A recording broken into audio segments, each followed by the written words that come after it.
हाँ? या हमको मिल ही नहीं रहा है, तुमको कैसे मिल गया? आई कार्ड कहाँ है तुम लोग का? सम्मान मिला? क्या मिला सम्मान में? क्या?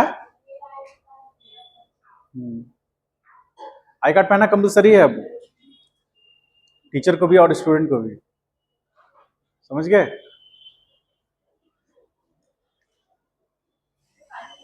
हाँ जल्दी जल्दी जाइए।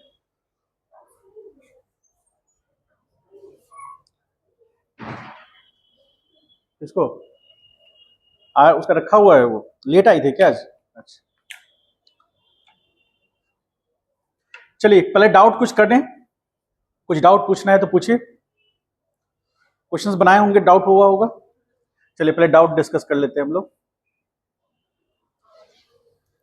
एक एक 26 नंबर था ना, हाँ उसको कर देते हैं।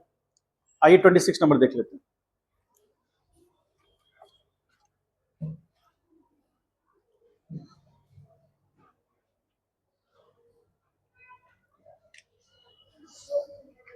क्या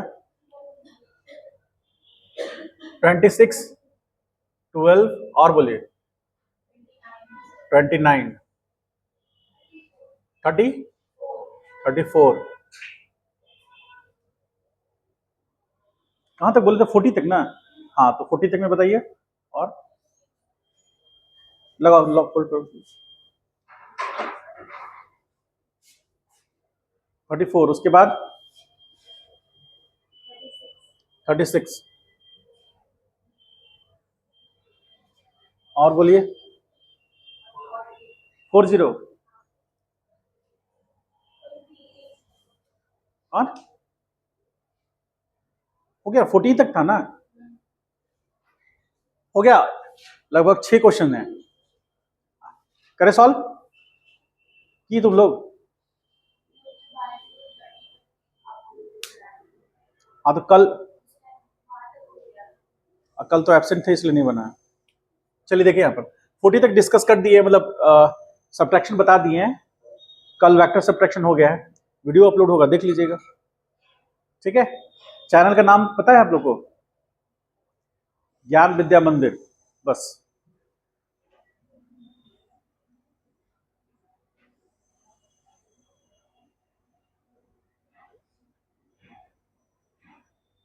यही सर्च करना है। शुरुआत में हो सकता है कि शुरुआत में ना दिखे, कुछ लाइन के बाद आपको लोगो दिख जाएगा इंस्टीट्यूट का। अरे अभी अभी फोन रखो, अभी बोले करने के लिए।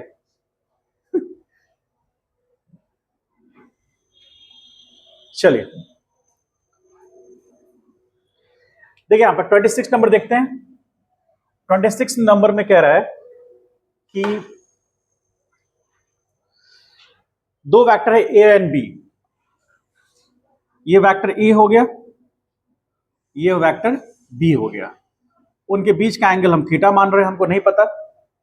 ठीक है, हल्का से इसको टर्न करके करते हैं ताकि और डिटेल में अच्छे से समझ में आए आपको।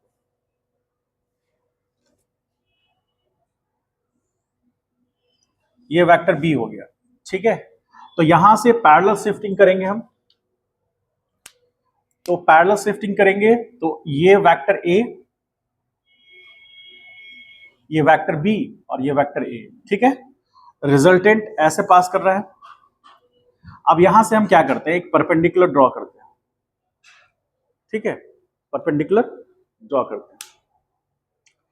आप हमको एक चीज बताइए कि ये परपेंडिकुलर यहां से ड्रॉ हुआ है,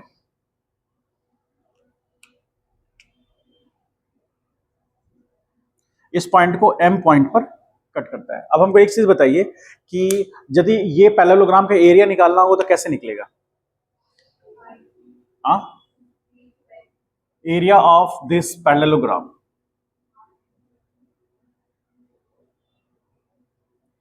ये पैरेललोग्राम का एरिया क्या होगा? देखो इधर बताओ, पैरेललोग्राम का एरिया क्या होता है? हाँ, बेस इंटू हाइट होता है। अरे वाह, तो पहला बार सुन रहे। पैरेललोग्राम का एरिया क्या होता है, कैसे निकलता है? A is equal to 1/2 sum of parallel lengths ठीक, इनटू इनटू क्या होगा, height between between parallel lines. याद है?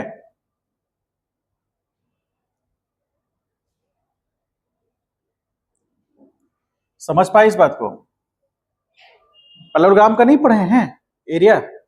हमको तो याद है कि हम लोग 10th क्लास में पढ़े थे। क्या होता है, दो जो पैरेलल साइड्स हैं उनका 1/2 उनका साइड्स का समेशन, और क्या करेंगे, और मल्टीप्लाई करेंगे उनके बीच के शॉर्टेस्ट लेंथ को। ट्रेपीजियम और पैरेललोग्राम में क्या अंतर है?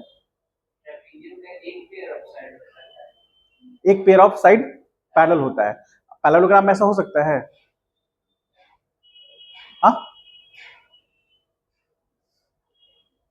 हो सकता है ऐसा। ट्रेपीजियम को हम क्या बोलते हैं? ट्रेपीजियम किसको कहते हैं? अच्छा, और यदि हम पैरेललोग्राम लेते हैं तो ट्रेपीजियम मतलब कि एक चतुर्भुज इसको बोलते हैं, चतुर्भुज बोलते हैं ना। ट्रेपीजियम का हिंदी क्या हुआ?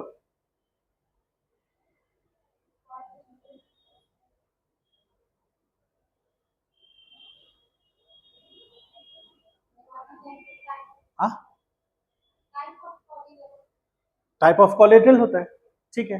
तो हम ये कहना चाह रहे हैं कि यहां पर, ठीक है, ये वाला साइड तो यहां पर पैरेलल है, आप कहना चाह रहे हैं कि ये तब अप्लाई होगा जब पैरेलल नहीं रहेगा, ये वाला फॉर्मूला। हाँ, लेकिन यदि हमारा अपोजिट साइड्स पैरेलल है और इक्वल है तो हम ये नहीं लगा सकते हैं फॉर्मूला, कि नहीं लगा सकते हैं? पता कीजिएगा, लगा के देखिएगा कि नहीं कर सकते हैं, बताइए। हाँ, बोलो क्या? चलिए ठीक है, ये बाद में आप आराम से देख लीजिएगा, ठीक है, आराम से देख लीजिएगा। अभी जो हम बता रहे हैं वो समझ लीजिए, फिर उस पर जो भी कंफ्यूजन होगा आप नेक्स्ट क्लास में लेके आइएगा, हम क्लियर कर देंगे वो, ठीक है। अभी देखिए हम क्या कर रहे हैं, 1/2 किए तो पैरेलल साइड्स का ये ट्रापेजियम का फॉर्मूला है ना, ऐसा होता है ना। चलिए उसी को यूज करते हैं हम लोग। तो पैरेलल साइड्स मान लीजिए ये, ठीक, तो ये पैरेलल साइड्स, तो यहां पर कितना हो गया, ये a प्लस ए, यहां a प्लस ए होगा, और इनटू हाइट होगा ये। इस हाइट को हम क्या मान लेते हैं, x मान लेते हैं, मान सकते हैं। तो अब ये कितना आएगा एरिया, a बराबर 1/2 a प्लस ए, और इनटू हाइट, हाइट कितना x, और ये एरिया कितना के बराबर इस एरिया को स्मॉल a से दिखाइए, है ना। तो अब यहां पर हम रिलेट करें, this implies 2a/2 into x is equal to ab/2, a से कैंसिल हुआ, तो यहां x बराबर क्या आ गया, x बराबर b/2। अब ये ट्राइंगल जो है, ये थीटा, ये एंगल बना रहा है, तो कौन से ट्राइंगल, ये ट्राइंगल जो है जिसमें ये x आ गया और ये कितना होगा, तो यहां पर हम यदि साइन थीटा देखें तो साइन थीटा बराबर कितना होगा, x/b, x कितना है b/2 into b, 1/2 sine theta is equal to 1/2 यानी कि साइन 30। तो थीटा इज इक्वल टू क्या हो गया, 30 डिग्री। समझ पाए? अब आपको कंफ्यूजन सिर्फ इस बात पर है कि ये ट्रापेजियम का फॉर्मूला है, पैरेललोग्राम में कैसे लगेगा, उसके लिए एक बार बुक देख लेंगे, ठीक है। तब तक इसको उतार लीजिए। आइए अगला क्वेश्चन में आते हैं।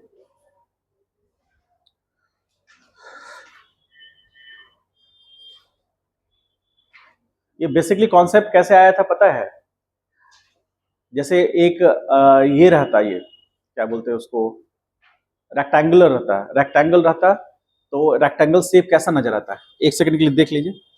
रेक्टेंगल ऐसा नजर आता ना, तो ये बी होता और ये ए होता, ठीक, ये रेक्टेंगल होता और इसका एरिया क्या होता है, ए बी, ये एरिया होता। लेकिन मान लीजिए इस इंड और इस इंड को दोनों को दबाएंगे, तो दबाएंगे तो ये वाला इंड ऐसा कुछ नजर आएगा, ऐसा कुछ हो जाएगा, समझ पाए कुछ? तो ये वाला टर्न होकर के ऐसे हो जाएगा, तो ये वाला हाइट है ना बेसिकली उसी से निकल रहा है। तो ये हो गया। अब जो ये एरिया हुआ, ये वाला एरिया दबा, तो ये दोनों एरिया मिल करके ए बी बाई 2 हो गया, ए बी बाई 2 हो गया। ठीक है, इसको याद रखने की जरूरत नहीं है, वही काम करिए। अगले में आइए।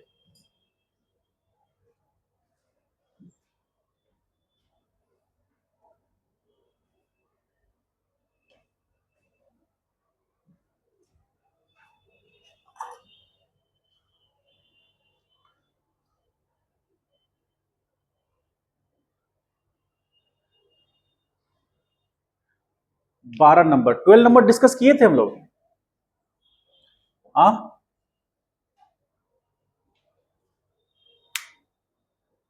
12 नंबर डिस्कस किए थे।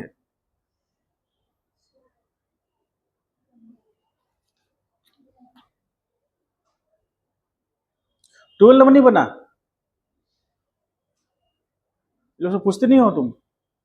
डिस्कशन नहीं होता है, आपस में डिस्कशन होता है? जैसे मेरा ये कहना है कि आपस में डिस्कशन होता है कभी क्वेश्चंस पर कि हाँ ये कैसे बना, ये कैसे बना, आपस। हाँ, कभी कभी नहीं, डिस्कस करना चाहिए। आप लोग आपस में डिस्कशन कीजिएगा तो कुछ क्वेश्चन ऐसे ही सॉल्व हो जाएंगे। ठीक है, और उसके बाद भी पता करता हम हैं ही।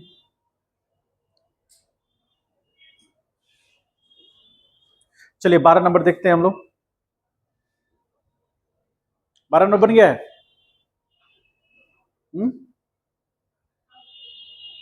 तुमसे बना?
देखिए 12 नंबर को, 12 नंबर में क्यूब है कि क्यूबाइड है।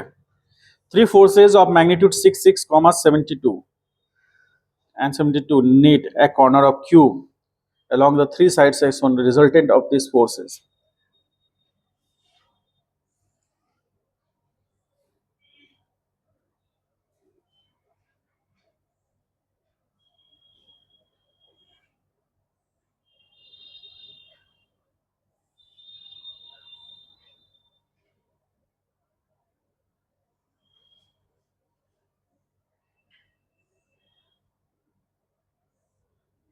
एक क्यूब बन गया,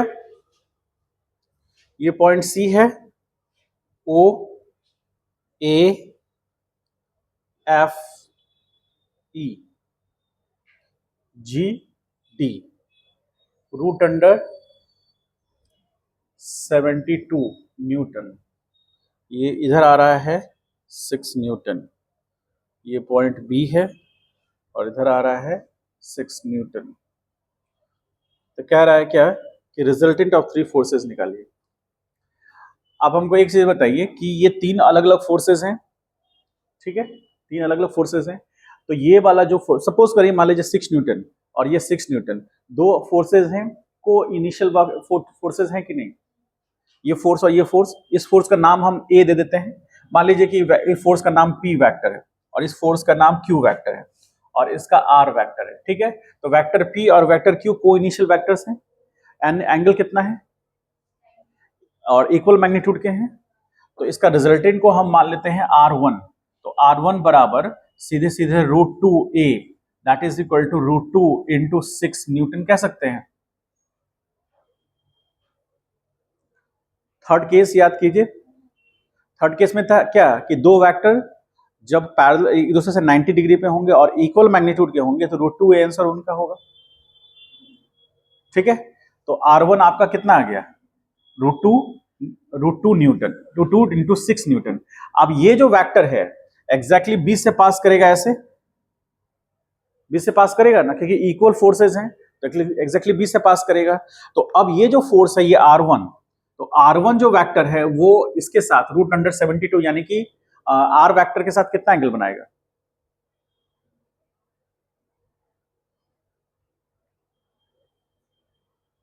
जल्दी बोलिए।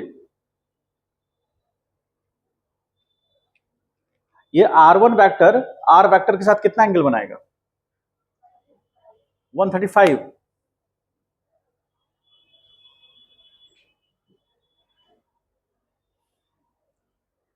R1 वेक्टर किस प्लेन में है, इसको हम x मान लेते हैं, x, इसको मान लेते हैं हम z और इसको मान लेते हैं y। अब हमको बताइए कि ये जो p वेक्टर है वो किस एक्सिस के लॉन्ग है, x, और जो q वेक्टर है वो z एक्सिस के लॉन्ग है, जो r वेक्टर है वो y एक्सिस के लॉन्ग है।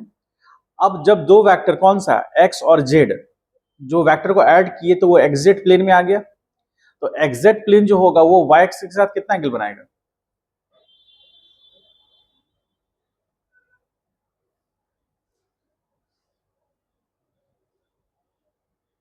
बोलिए। अरे एग्जैक्ट प्लेन में है ये वेक्टर R1 तो ये 90 डिग्री बनाएगा ना y के साथ। क्यों इतना आज मतलब एनर्जी क्यों नहीं है, समझ में नहीं आ रहा है क्या? तो ये तो सीधी सीधी बात है कि एग्जैक्ट प्लेन में कोई भी वेक्टर होगा वो y एक्सिस के साथ 90 डिग्री एंगल बनाएगा, क्योंकि एग्जैक्ट एक्स जेड जो प्लेन है वो y एक्सिस से 90 डिग्री पर है। आप लोग तो मैं एक्सिस प्लेन बना के बताए थे ना, प्लेन बना के बताए थे। तो जैसे मान लीजिए सपोज कीजिए तीन वेक्टर है, तीन डायरेक्शन है, ठीक है, तो ये वाला एक्स हो गया, ये जेड हो गया और ये वाई हो गया, तो 6 न्यूटन इधर लग रहा है, 6 न्यूटन इधर लग रहा है, तो इन दोनों का रिजल्टेंट ऐसे लगेगा। अब ये जो रिजल्टेंट ये है ये इस वाई के साथ कितना एंगल बनाएगा, 90 बनाएगा, क्योंकि एक्स जेड जो प्लेन है वो वाई एक्सिस से परपेंडिकुलर है, तो 90 डिग्री बनाएगा। तो यहां पर एंगल 90 डिग्री हो गया। तो अब हमको नया जो रिजल्टेंट हुआ that is R2, R2 vector is equal to R1 vector plus R vector. ठीक, तो ये R2 वेक्टर का रिजल्टेंट है, तो मैग्नीट्यूड क्या होगा इसका, R2 बराबर रूट अंडर कितना होगा, ये √2 × 6 का होल स्क्वायर, और ये कितना होगा प्लस √72 का होल स्क्वायर होगा ऐसे, क्योंकि दो वेक्टर एक दूसरे से 90 डिग्री पे है तो उसका रिजल्टेंट क्या होता है, √a² प्लस b²। तो यहां पर रूट अंडर ये होगा 2 × 36 प्लस ये होगा 72, तो आ गया कितना 2√72 न्यूटन, सॉरी, ठीक है, ये नहीं, तो बराबर √2 × 72 हो गया, और 72 का रूट क्या होगा, बराबर √4 × 36, ठीक है, 2 × 6 that is equal to 12 newton. आ रहा है आंसर, समझ पाए, कहीं कंफ्यूजन है तो बोलिए।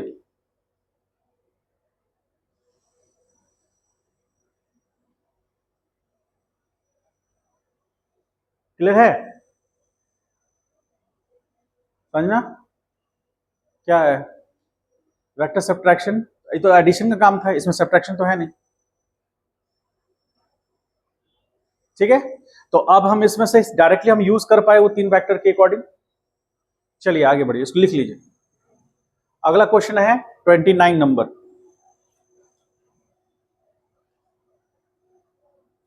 The resultant of two forces vectors P and Q is R if the magnitude of Q is double the resultant vector because become perpendicular to P, then magnitude of R.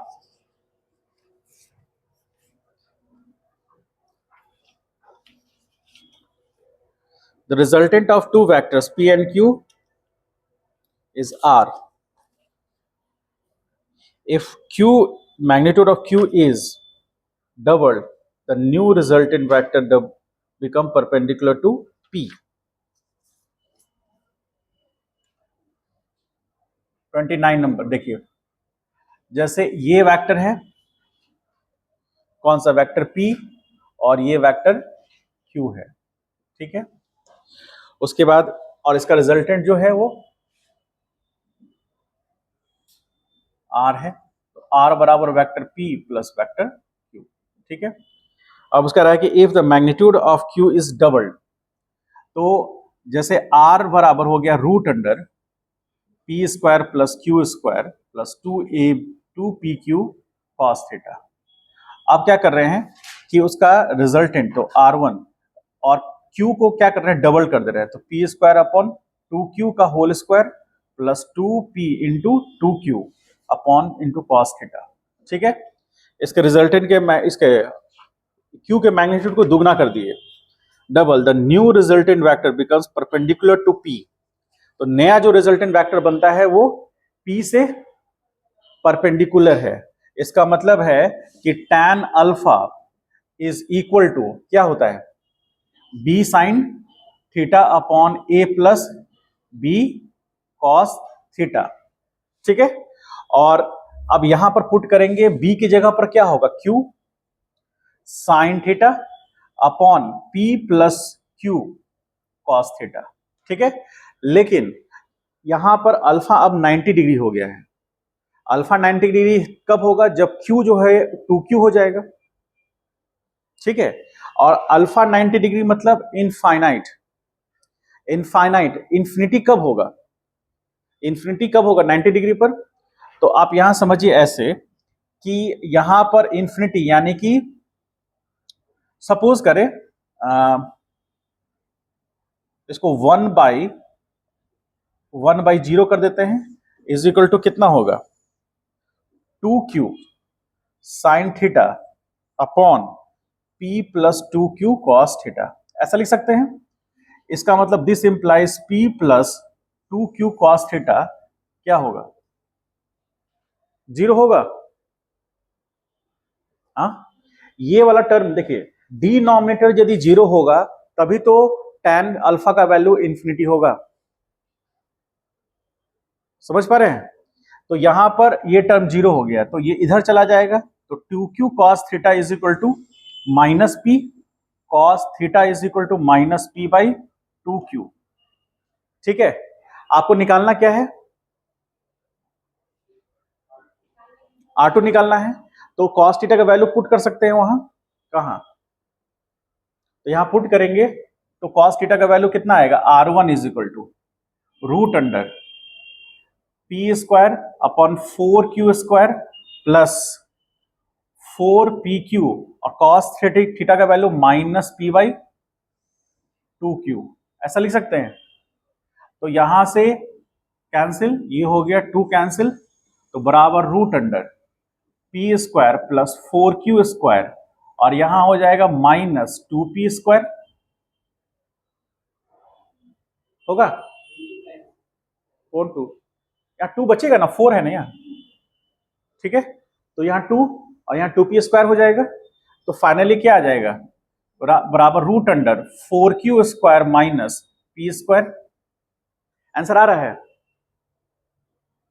नहीं आ रहा है, क्या answer है, then the magnitude of r equal to, अरे तो ये तो उसी में डालना था, the new result becomes perpendicular to p, then the magnitude of r vector, तो पहले वाले में डालना था ना, नए वाला में थोड़ी ना डालना था। देखिए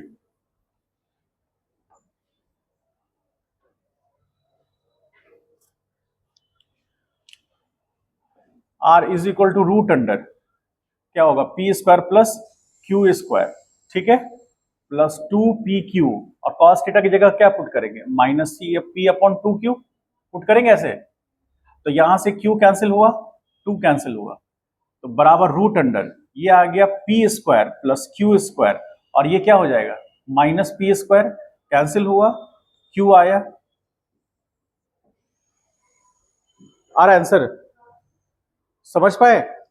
यहां पर ये पुट कर दिए, गलती की। क्यों? क्योंकि न्यू रिजल्टेंट जो है उसके बारे में नहीं बोल रहा है, बोल रहा है कि जो आर है उसका मैग्नीट्यूड क्या होगा। तो हमको पहले वाले में पुट करना पड़ेगा ना, समझ गए? इसमें नहीं करेंगे, ये तो नया रिजल्टेंट है R1, और पहले वाला कितना है R, तो R का मैग्नीट्यूड पूछ रहा है, नया वाला का नहीं पूछ रहा है, R वाले का पूछ रहा है, तो उसका मैग्नीट्यूड पुट करके उसमें निकाल लिए। समझ गए? आप लोग यहां नहीं सोच पा रहे होंगे शायद कि ये tan अल्फा, तो अल्फा का वैल्यू 90 डिग्री है, इसका मतलब इंफिनिटी होगा। तो tan 90 कितना? इंफिनिटी। इंफिनिटी का मतलब 1/0, इसका मतलब है कि ये वाला टर्म 0 होगा, तभी तो हमको tan अल्फा इंफिनिटी मिलेगा। ठीक है, उसके अकॉर्डिंग चलिए आगे बढ़िए। अगला प्रश्न की ओर बढ़ते हैं हम लोग। 34।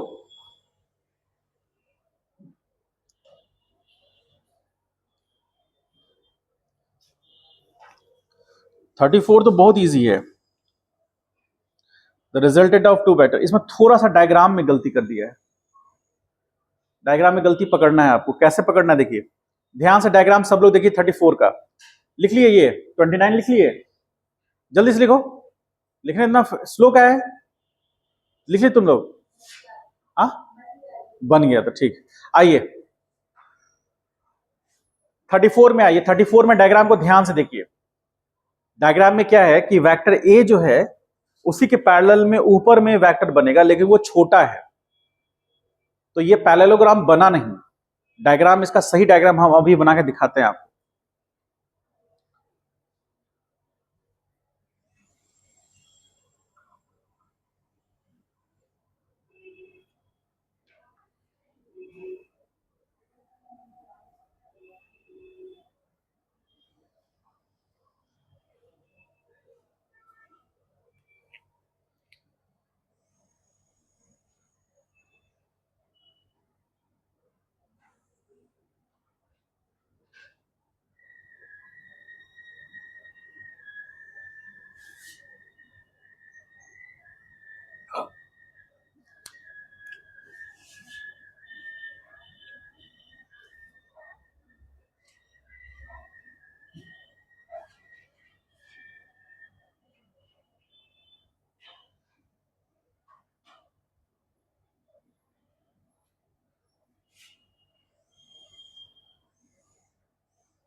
अब ठीक है, समझ में आ रहा है डायग्राम? ये जितना वेक्टर ए है उतना ही बड़ा ये वेक्टर ए होगा, और ये वेक्टर बी है उतना ही बड़ा ये वेक्टर बी होगा। समझ पा रहे इस बात को? और जो रिजल्टेंट होगा ये रिजल्टेंट आर है। क्वेश्चन में क्या कह रहा है? क्वेश्चन में कह रहा है कि दो वेक्टर एक दूसरे से थीटा एंगल पर हैं, या कोई भी एंगल पर है, ठीक है? उसका रिजल्टेंट जो है वो फर्स्ट वेक्टर से परपेंडिकुलर है। सही है? यानी कि अल्फा का वैल्यू कितना दिया हुआ है? 90 डिग्री। अच्छा, उसके बाद कह रहा है कि एक रिलेशन दिया होगा बी और आर के बीच में, या किसी के बीच में दिया है relation, perpendicular to vector and its magnitude is equal to half of magnitude of vector. ठीक है? हाँ, perpendicular to vector A, a resultant of two vectors A and B perpendicular to vector A and its magnitude। यानी कि R का magnitude जो है is equal to B/2 है, ऐसा है? हाँ, ठीक। अब आप देखिए यहां ध्यान से, ये एंगल टोटल थीटा, ये एंगल कितना, तो ये एंगल कितना होगा? इस एंगल को हम मान लेते हैं अल्फा, तो थीटा इज इक्वल टू क्या? 90 प्लस अल्फा लिख सकते हैं, ऐसे लिख सकते हैं। अब इस पॉइंट का नाम देते हैं O, इस पॉइंट का नाम देते हैं P, इस पॉइंट का नाम देते हैं Q, और इस पॉइंट का नाम देते हैं N। तो हमको कौन से ट्रायंगल पे देखना है? Triangle OQN। ठीक है?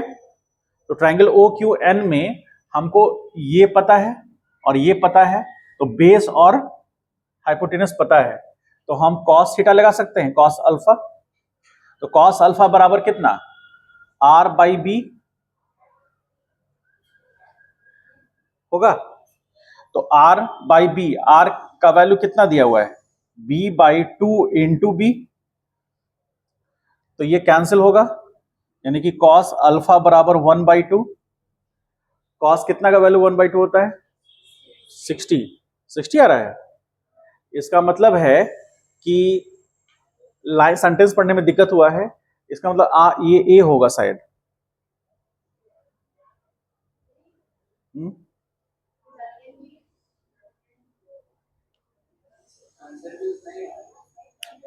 150 आ रहा है, हमको लगा कि कम आ रहा होगा। 150 आ रहा है आंसर। तो यहां पर 1/2 यानी कि कॉस कितना, कॉस 60, तो अल्फा बराबर हो गया 60 डिग्री। हमको क्या पता करना है, थीटा। तो theta is equal to 90 plus 60, तो थीटा इज इक्वल टू हो गया 150। क्लियर है ये चीज। देखिए उसमें थोड़ा सा मिस्टेक डायग्राम में यही है कि वो पैरेललोग्राम नहीं दिख रहा। पैरेललोग्राम ऐसा दिखेगा, यदि ये साइड ऐसे समझिए कि ये साइड जो है इस वाले साइड से बड़ा होगा तो ये पैरेलल होगा ही नहीं, है ना। उसको ठीक कर लीजिएगा थोड़ा। चलिए आगे बढ़िए, 36 नंबर में आइए।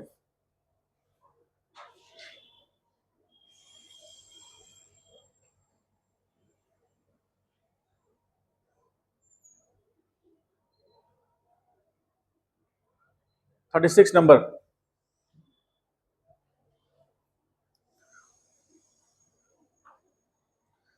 If the magnitude of vector A B and C are, इतना दिया हुआ है, if A plus B is equal to C. ये तो सीधे है, इजी है, ये तो हमसे भी नहीं बनेगा। हाँ, कोशिश ठीक से नहीं किया आप लोग। किसका सवाल है ये 36 नंबर, किसने प्रश्न किया है, लो कोई बोल ही नहीं रहा है। तुमने पूछा है, क्या दिक्कत आई, कहां पर, बोलो।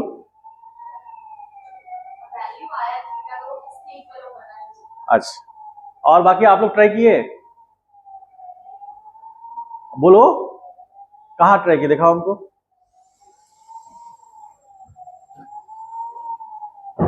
कहां पे दिक्कत आया,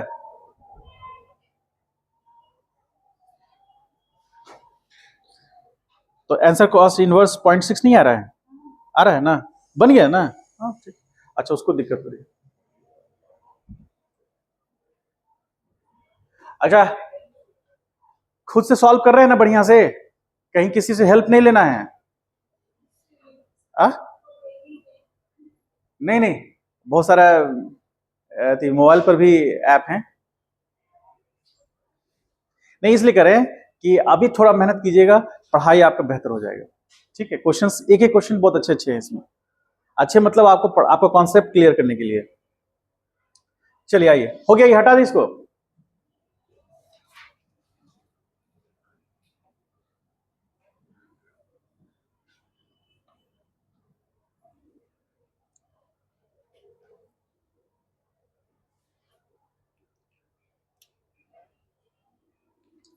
कह रहा है if the magnitudes of vector A B and C are, यानी कि 36 नंबर, मॉड ऑफ ए दिया हुआ है आपको कितना, 6 यूनिट दिया हुआ है, मॉड ऑफ बी दिया हुआ है कितना है ये 8 यूनिट होगा, और मॉड ऑफ सी बराबर 10 यूनिट, और क्या है, ए प्लस वी बराबर सी वेक्टर है। ठीक है, then angle between A and C, तो ए एंड सी के बीच में एंगल, यानी कि अल्फा पूछ रहा है आपसे, है ना, ए एंड सी के बीच में एंगल अल्फा पूछ रहा है। तो tan अल्फा यदि हम ले तो tan अल्फा बराबर बी साइन थीटा अपॉन ए प्लस बी कॉस थीटा। तो बी कितना है हमारा, उसका मैग्नीट्यूड 8 है, साइन थीटा हमको पता नहीं है, डिवीजन में ए का मैग्नीट्यूड कितना है 6 plus 8 cos theta tan alpha. इसको इक्वेशन नंबर 1 रखिए।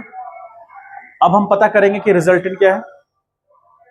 तो C is equal to root under A square plus B square plus 2ab cos theta. होगा ऐसा? तो यहां 8 का square is equal to root under कितना 6 का स्क्वायर प्लस, सॉरी 8 नहीं 10 होगा, 10 का स्क्वायर बराबर 6 होगा प्लस 8 का square plus 2 into 6 into 8 cos theta होगा। तो ये हो गया, यहां हो गया 100 is equal to 36 plus 64 plus, और ये होगा 6 8 जा कितना 96 कॉस थीटा। ये तो 100 हो गया होगा, तो इस साइड में क्या होगा 0 होगा। जीरो इज इक्वल टू हो गया 96 कॉस थीटा, तो cos theta is equal to क्या हो गया 0 बराबर कॉस 90। तो थीटा इज इक्वल टू, तो थीटा का वैल्यू कितना पुट करेंगे, तो 8 1 और यहां 6 प्लस 0 तो बराबर 8/6 दैट इज इक्वल टू 4/3। तो tan अल्फा आपको पता है कि अल्फा का कितना वैल्यू होगा 4/3 के लिए पता है 53, तो 53 होगा। इसमें आंसर दिया है 53, क्या दिया है इसमें।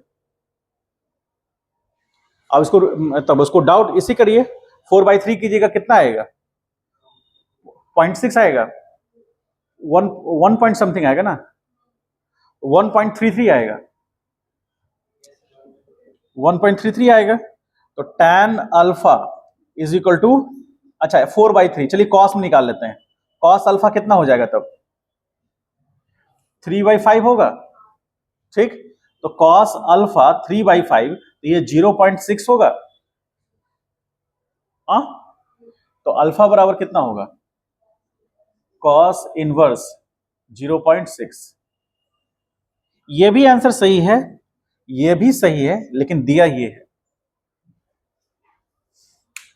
बताइए, डिफिकल्ट हो गया फिर। आपको पता होना चाहिए ना कि यदि हमको एक वैल्यू निकल गया है तो साइन कॉस निकाल सकते हैं हम।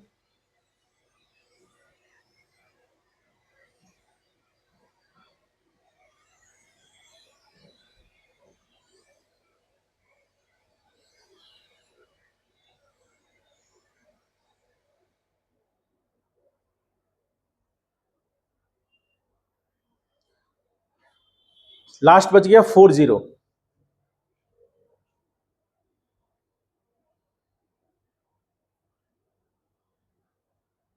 थ्री वेक्टर्स, ये एससी वर्मा साहब का क्वेश्चन है, ये बहुत ही इजी, इतना इजी क्वेश्चन है कि इससे इजी क्वेश्चन आपको पहले नहीं मिला होगा। बन गया है?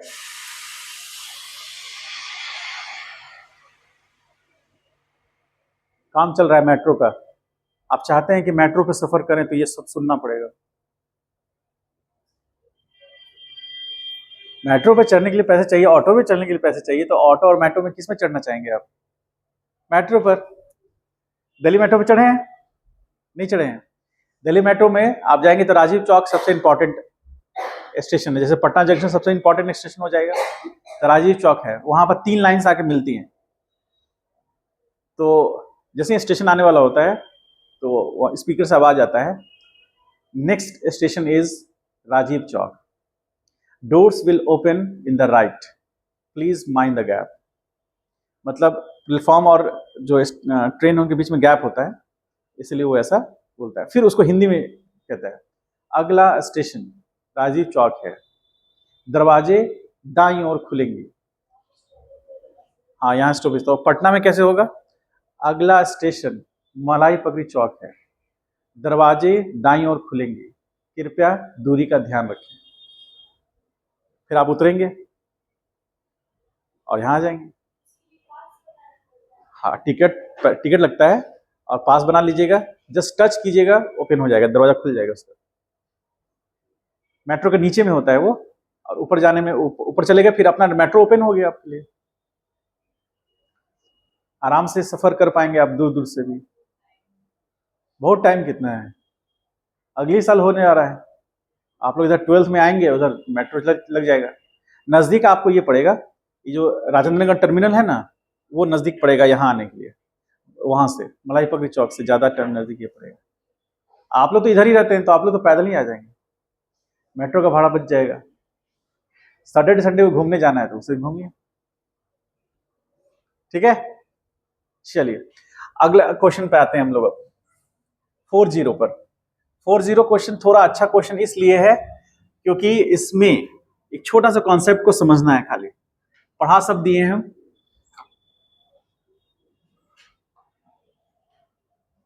देखिए 40 क्या कह रहा है,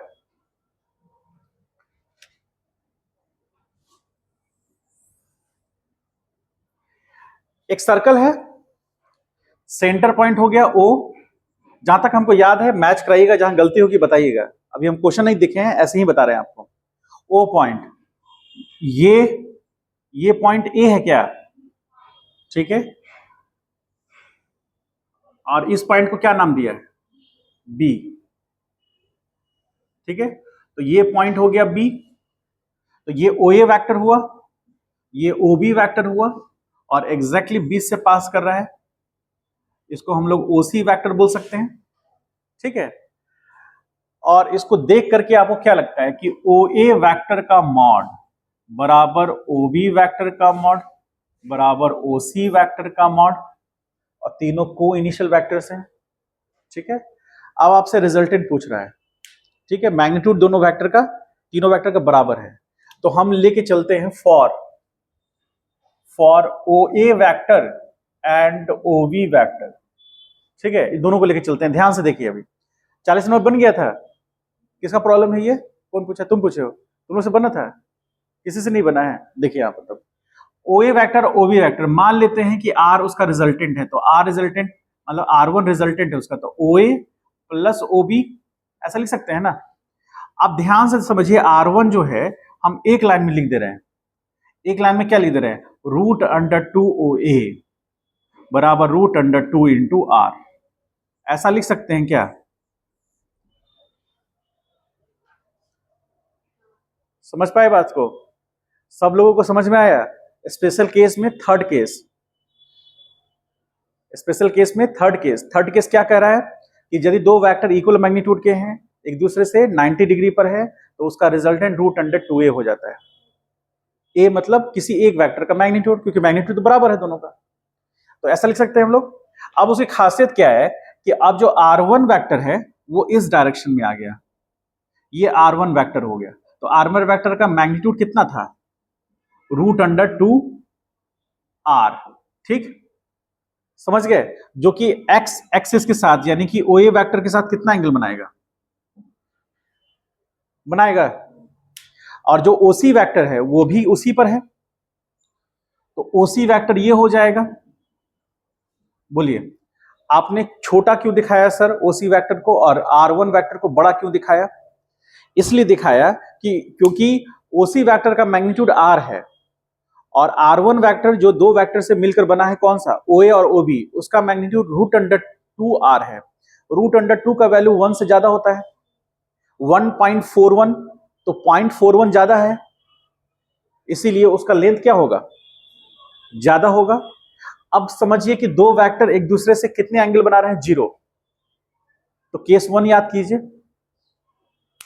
तो केस 1 के अनुसार जब हम R2 वेक्टर लेंगे तो R2 वेक्टर के बराबर क्या होगा, R1 वेक्टर और प्लस OC वेक्टर, ठीक है। R1 वेक्टर का मैग्नीट्यूड पता है, OC वेक्टर का मैग्नीट्यूड पता है, दोनों के बीच का एंगल पता है, और याद कीजिए केस 1 क्या कहता है कि रिजल्टेंट R बराबर √a प्लस बी, नहीं सॉरी, R बराबर a प्लस बी, सीधे बोलता है।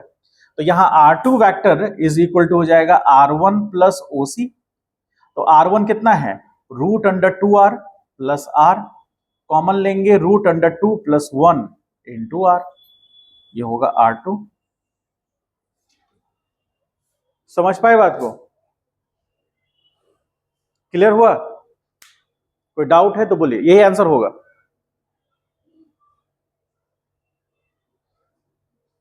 ठीक है, राइट डाउन कर लीजिए इसको, और कोई डाउट है तो पूछ लीजिए। आज यहीं पर रहने देंगे, कल हम लोग स्टार्ट करेंगे रेजोल्यूशन ऑफ वेक्टर, कल मतलब मंडे को, ठीक है। क्या कोई डाउट है तो बोलो। आंसर डी होगा, जो भी होगा यही होगा। अब उसके अनुसार ऑप्शन देख लो। समझ में नहीं आया तो बोलिए।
थर्टी नाइन नंबर बन गया था आराम से। चलिए, और कोई दिक्कत तो है नहीं। 37। चलिए, बहुत बढ़िया, अच्छी बात है। सब लोग से बना है ना? बाकी तुम लोग कल तक कंप्लीट कर लो उसको, ठीक है। होमवर्क आपका ये रहेगा कि इसको रिवीजन में रखिए।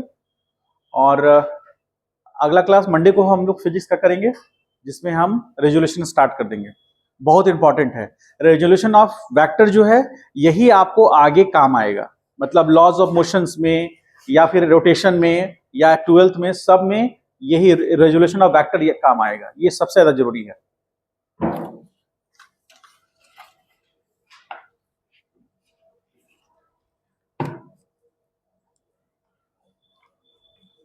सबको मॉड्यूल मिला हुआ है ना?